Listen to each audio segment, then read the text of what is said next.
Hello. I want to give a small piece of advice to the youths, to all able-bodied Ugandans who may be tempted to take to the streets on the invitation of the opposition in Uganda, the coalition opposition in Uganda.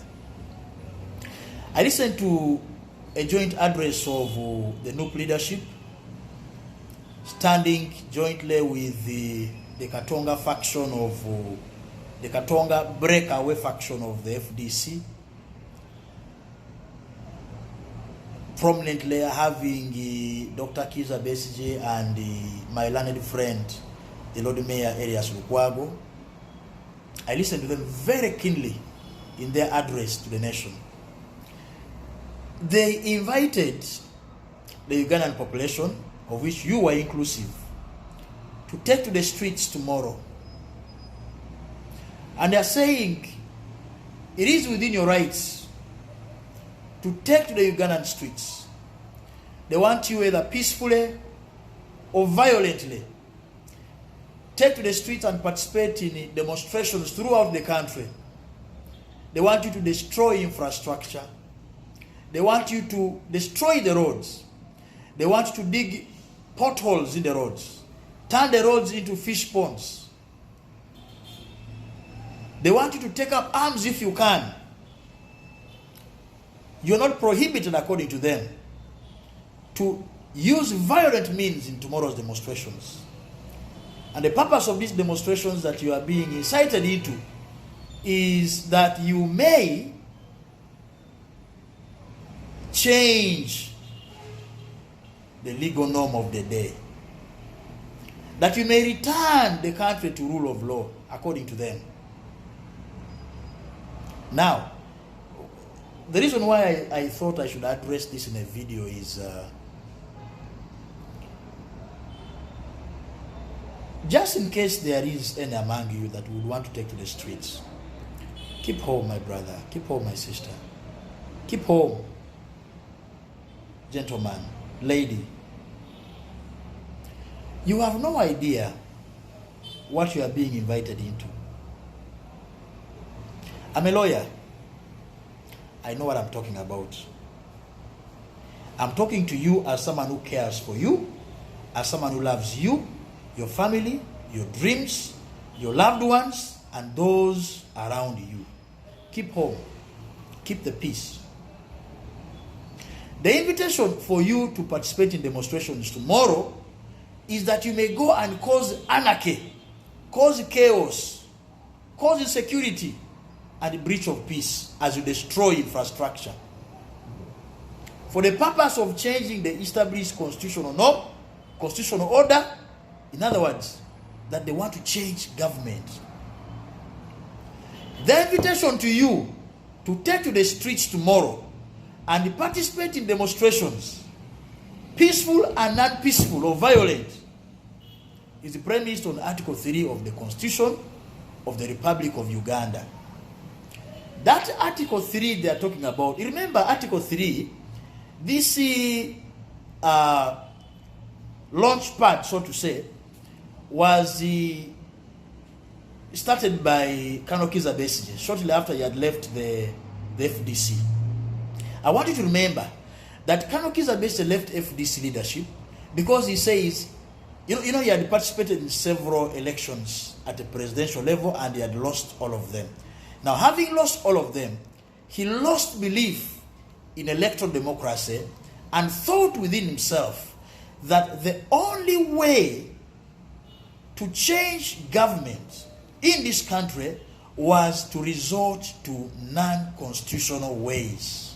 He thought the answer for him to come the realms of power was to move away from hopes in electoral democracy and change government through unconstitutional means, through peaceful or non-peaceful, I'm using his words, peaceful or non-peaceful demonstrations, to pull away the will of the people from civil obedience to the government, and in so doing make sure that government falls.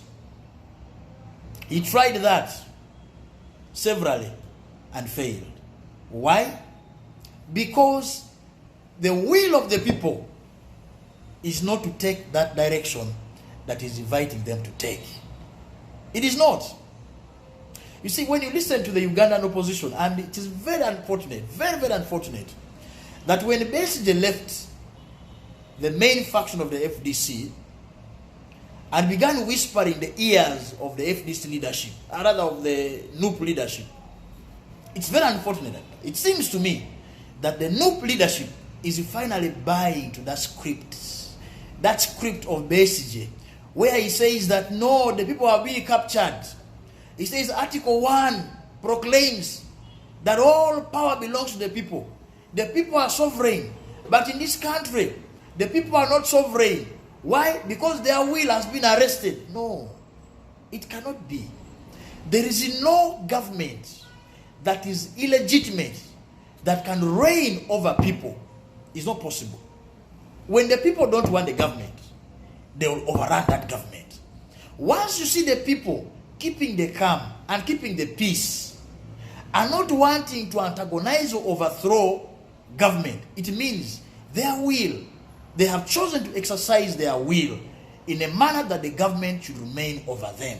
This is the will of the people of Uganda. And Article 1 says this will is supreme.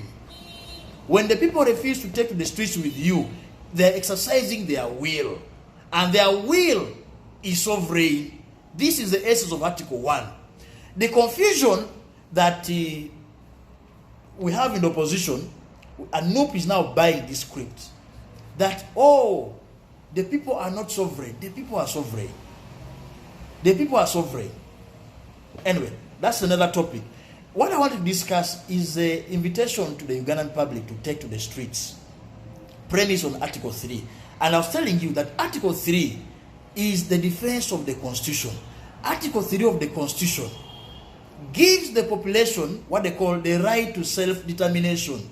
The Ugandan population can decide to overrun government in defense of the Constitution. It allows the population, and you see Article 3 is exactly as the opposition are saying it. It is an invitation to the people to take up arms and use all means available to them, whether peaceful or otherwise, to overthrow a government that is unpopular. This is Article 3. And this is the article that the opposition is using to invite you to take to the streets tomorrow. And I'm saying do not. The reason is this. The nature of Article 3, the danger of Article 3 is that whatever you are doing falls within the ambits of the criminal offense, the capital criminal offense of high treason. This treason is a criminal offense, triable by the higher court. If your right to self-determination, your right to defend the Constitution by peaceful or non-peaceful means succeeds, or like you will be deemed according to the principles of law that we lawyers know. I don't want to say them, but these are principles established. If I have listeners who are experts in the law, they could do. Maybe I can make mention of it for their benefit. You have heard there is a principle called we call it the Hans Kelsen's theory of state and the law. That principle has been established in Uganda. It was commenced through a case of, we in our circles of lawyers call it ex parte matovu. Principles established in that case.